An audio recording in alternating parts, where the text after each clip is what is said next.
சென்னை நுங்கம்பாக்கத்தில் உள்ள அடுக்குமாடி குடியிருப்பிலிருந்து புறப்பட்ட பெண் அதிவேகமாக காரை இயக்கியதால் வாசலில் அமர்ந்திருந்த காவலாளி உயிரிழந்தார். கூடுதல் விவரங்களை செய்தியாளர் செந்திலிடம் கேட்கலாம். செந்தில், இந்த விபத்து எப்படி நேரிட்டது? விவரங்கள்.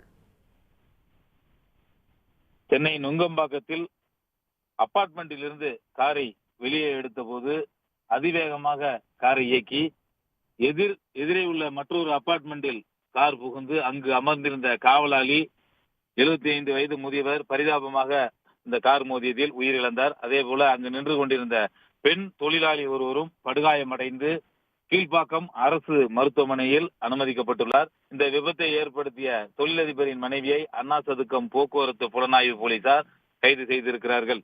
சென்னை நுங்கம்பாக்கம் ஜோசியர் தெருவில் வேளச்சேரியைச் சேர்ந்த ஆதிகேசவன் என்ற 75 வயது முதியவர் அங்கு உள்ள ஒரு அடுக்குமாடி குடியிருப்பில் காவலாளியாக வேலை பார்த்து வந்தார். இந்த நிலையில் நேற்று மாலை வழக்கம் போல அந்த அபார்ட்மெண்ட் வாசலில் அமர்ந்திருந்த போது எதிரே உள்ள அபார்ட்மெண்டில் இருந்து அந்த காரை ஓட்டி வந்த அர்ச்சினி என்ற பெண் அதிவேகமாக காரை வெளியே இயக்கினார்.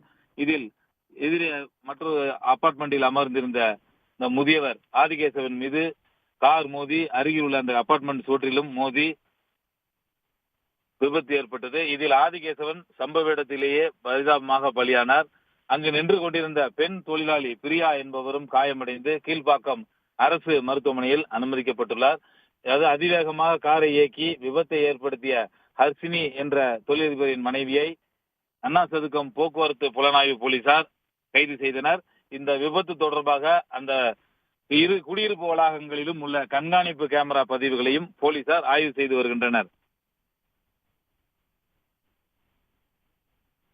செந்தில், தகவல்களுக்கு நன்றி.